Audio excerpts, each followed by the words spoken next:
रघुवीर उठा हो उठा, काळ आला विचित्र, पडे धाव धर्मावरिया पवित्र, त्याचा आळसा मत्सरा त्या विचारा, करा व्यापतो हिंदू धर्म प्रचारा। जय जय रघुवीर समर्थ, जय जय रघुवीर समर्थ। मी श्री गदाधर रामदासी, श्री राम मंदिर भटगल्ली अंबाजोगाई इथले मठपती। मी आमच्या संस्थांची पूर्व परंपरा व माहिती सविस्तरपणे आपल्या समोर मांडत आहे। धर्माच्या रक्षणाकरिता रामाने आम्हा धाडिले, ऐसे जाणून धर्म रक्षणाकरिता ऐश्वर्य लाभले। आता धर्म सख्या तुझ्या पुढती विनम्रतेने असे, हा देह जावो अथवा राहो तुझ अर्पिला असे। जय जय रघुवीर समर्थ। आमच्या मठाची जी परंपरा आहे ती समर्थ संप्रदाय सज्जनगड अंतर्गत रामदास स्वामी अशी आमची परंपरा आहे। या मठाची आमच्या मठाला 250 वर्ष होऊन गेले। माझी 8वी पिढी या मठावर आहे। आम्ही मूळ राहणार भालकीकर देशपांडे, भालकीचे राहणारे। भालकी पछत नारायणपूर म्हणून एक गाव आहे, तिथले दासोपंत भालकी पछले नारायणपूरचे, आणि भालकीचे आमचे स्वामी, त्यांचं नाव गदाधर स्वामीच। स्वामी आमचं देशपांडे घराणं भालकीचं। आमच्या स्वामीला 1600 एकर जमिनीचे मालक होते भालकीला, पण निजामाचं त्यांचं पटलं नाही आणि हे विदेह व्यक्तीचे होते पहिल्यापासून, म्हणून त्या प्रॉपर्टीवर ह्यांनी पाणी सोडलं सगळं गदाधर बुवांनी, आणि सपत्नीक अंगावरच्या वस्त्रासह भालकी सोडलं आणि तडोळ्याला आले। हे आमचं गुरुघर जगन्नाथ स्वामी, ढोकी पशे तडोळा म्हणून रामाचा मंदिर आहे, ते तडोळ्याला आले। तिथे जगन्नाथ स्वामी म्हणून समर्थ शिष्य होते, तर तिथं त्यांच्या सेवेसाठी ते दोघं नवरा बायको राहिले। तर स्वामीला फुलं आणायचं काम होतं सेवा म्हणून, रोज मळ्यातून फुलं आणायची पूजेसाठी। आणि स्वामी रामाची पूजा झाल्यानंतर मारुतीची पूजा करायची, आणि मारुतीची पूजा झाल्यानंतर मठाच्या मागे एक मारुती आहे, त्याची पूजा करायची। स्वामी फुलं घेऊन निघाले मळ्यातून, ठेस लागली, पडले, फुलं विखुरले गेले। मग हे फुलं कसे काय रामाला व्हायचे म्हणून पुन्हा गेले दुसरे फुलं आणायला। स्वामी तडकड थांबले, गदाधर कसं आलं नाही, गदाधर कसं आलं नाही।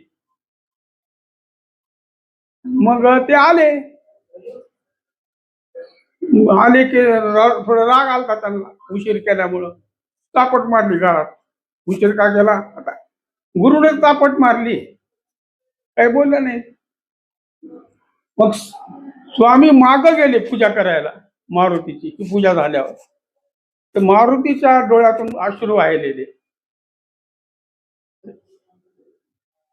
मग स्वामीने पूजा केली, आले, त्याला बोलावलं, गदाधर इकडे आहे म्हणले, तू पूर्णत्वा स्वांचालाच म्हणजे, आता तू इथं राहायचं काम नाही, हे समर्थ पंचायतने घे आणि आंबेजोगाईला प्रयाण कर म्हणले।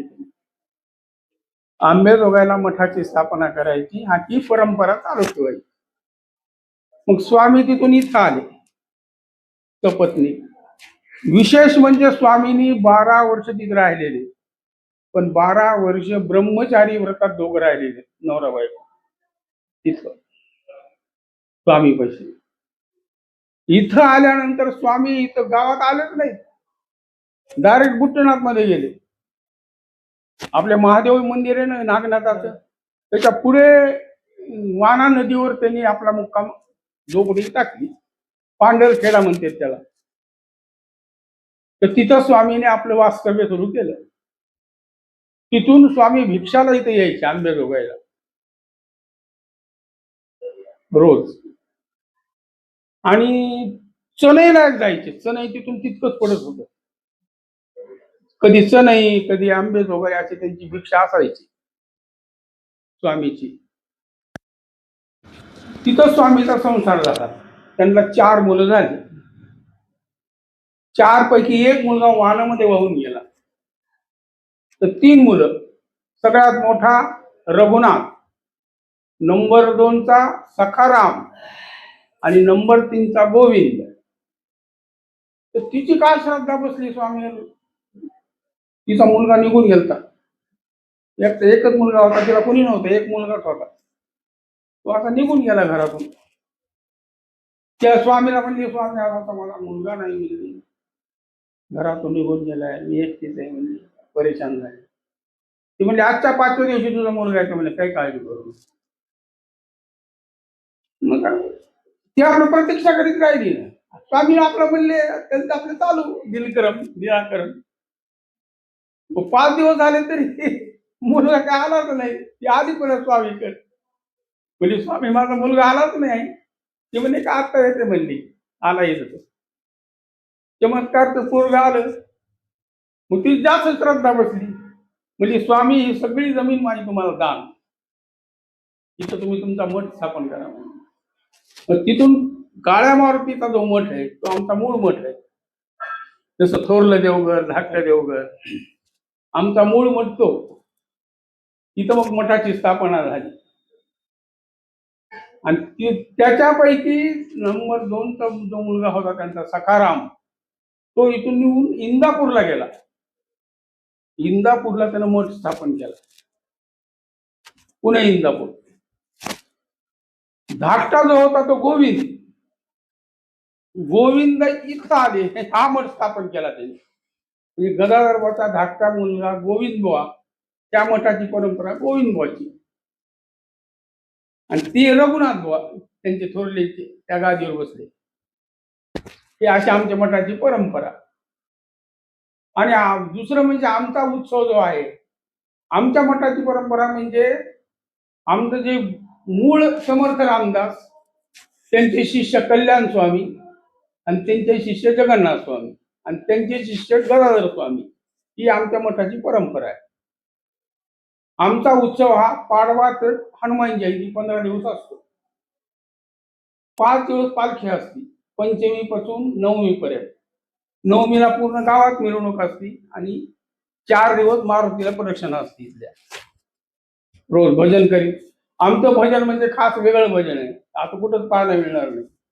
ढोलकी आणि झांज त्याच्यावर आमचं भजन आहे. पद आमचे वेगळे सगळे आमच्या भजनातले.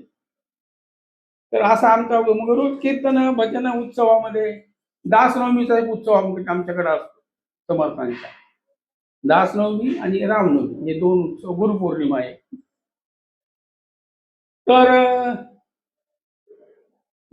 दशमीला आमची अशी प्रथा आहे की पूर्वी आपल्या इथं ह्याचे प्रयोजन व्हायचे, चांगल्या तुपाचे. अंबलवाडीहून तूप यायचं आपल्या अंबाजोगाईला. का त्या साखरेचं नाव आहे मला माहिती नाही, कोणती तरी साखर होती त्यावेळेस. ती साखर आणि तूप, खंडसरी साखर, काय ऐकलंय का वेगळंच नाव. तर ती साखर आणि तुपाचं प्रयोजन राहायचं पूर्वी. आणि आमच्यात अशी प्रथा की दिवस मावळायला आरती व्हायची. आणि त्यावेळेस कसं असं, त्यावेळेस जे वातावरण होतं, सगळे कामगार शेतकरी हे शेताने जायचे. मग त्यांना व्यवस्थित हे व्हावं म्हणून तिन्ही संध्याकाळी रामाची आरती, रामाला नैवेद्य, अशी प्रथा पडलेली. तर त्यावेळेस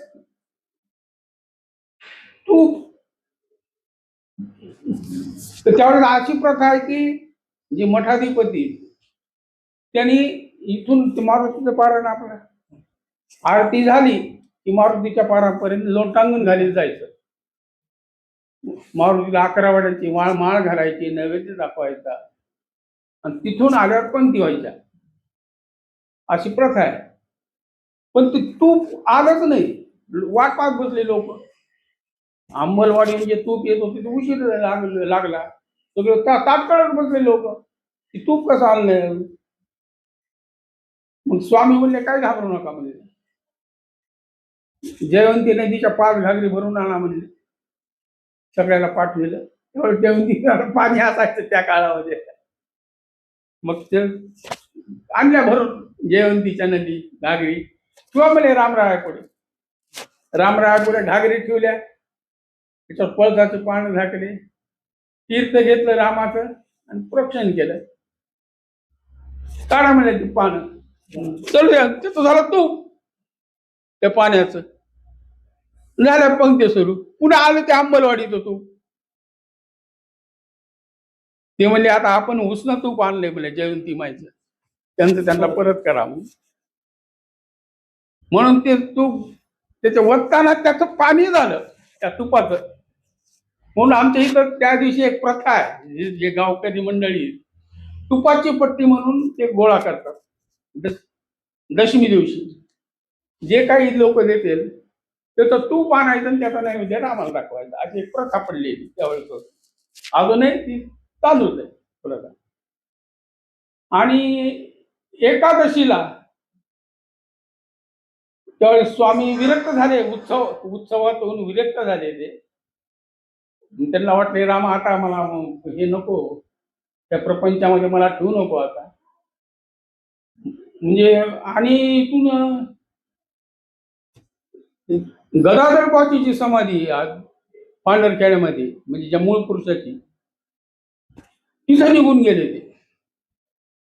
मग भजनकरांनी त्यांना तिथून आणलं. म्हणून एकादशीला तिथं जायची पद्धत आहे आम्ही. जसं दासोपंताला जातात, तसं आम्ही तिथे समाधीला जातो. तिथं जायचं, समाधीला अभिषेक करायचा, नैवेद्य दाखवायचा आणि तिथून आल्यावर मठाधिपतीची मिरवणूक काढते. तिथून आल्यानंतर सगळे भजन करेल आणि तिथून आल्यावर कार्यक्रमाची सांगतात.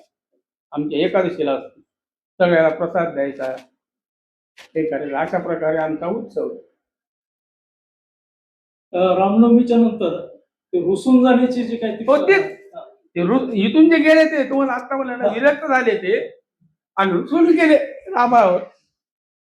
रुसून जे गेले म्हणतो आपण त्या पद्धतीचं. नाही, आज आपल्या मठातनं सुद्धा बुवा जे आहेत ते इकडं रेणुबाईच्या तिकडे काही दिवस जातात असं. हो ना, मग एकादशीलाच नाही. एकादशीला 5-5:30ला इथे करुणाष्टक होतात. करुणाष्टक झाले की मठाधिपती, पण त्यावेळेस एक वेगळंच हे असतं त्यांच्या अंगात, संचार, म्हणजे एक विरक्तीपणा येत असतो. आता मी आहे, आता माझा मुलगा सांभाळतो तो, मग त्या ह्याच्यामध्ये तो तिथे जातो. त्यानंतर आणखी एक आहे की खडकपुरावरचं जे राम मंदिर आहे, तिथनं एक पालखी निघते आणि आपल्या या मठात 2 पालख्या एकतर हनुमान मंदिराच्या ठिकाणी असेल किंवा मध्यवर्ती हनुमानच्या ठिकाणी, या ठिकाणी त्यांची भेट होती. आणि भेट झाल्याच्या नंतर एकमेकांचं जे पद आहे, काय आनंद घ्यायचा. त्यांनी त्यांचे भजन म्हणायचं, आम्ही आमचं भजन म्हणायचं. 4 लोकांना त्या दोघांचं मिलन समजा त्या मठात. पूर्वी काय होत होतं किंवा मग खडकपुरावर तिकून येताना आता जसा काय प्रसंग असेल त्याप्रमाणे रात्र पहाट व्हायची, चढे टाकायच्या बायका, इतकी ते जुगलबंदी चालायची. त्यानंतर रामनवमी झाल्याच्या नंतर लगेच हनुमान जन्म येतो. हनुमान जन्माच्या वेळेस सुद्धा मध्यवर्ती हनुमान असेल किंवा काळ हनुमान, बरोबर आहे, या ठिकाणी सुद्धा ज्या पद्धतीनं वाद्य वाजवलं जातं रामनवमीला, त्याच पद्धतीचं वाद्य हनुमान जयंतीला सुद्धा त्या ठिकाणी वाजवलं जातं.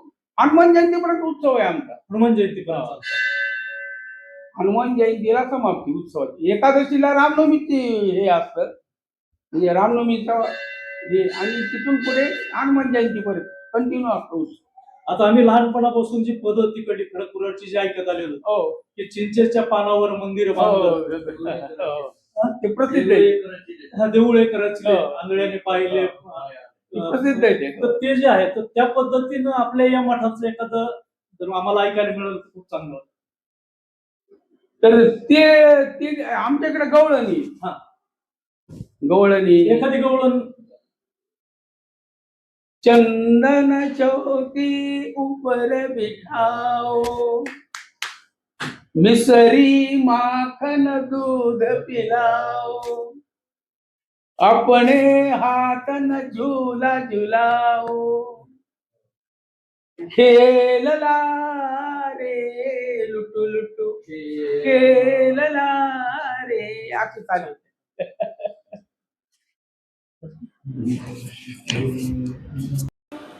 गोमाऊली वाचवितो, खरा आर्य गोमाऊली तुष्ट भीतो, खरा आर्य गो रक्षणी साह्य होई, खरा आर्य या भूतली अन्य नाही. जय जय. आर्य कसा असावा, हिंदू कसा असावा? खरा आर्य गो माऊली वाचवितो, खरा आर्य गो माऊली तुष्टवितो, खरा आर्य गो रक्षणी साह्य होई, तर तो आर्य. नाही तर असं आर्य न त्या आर्याला काय होय.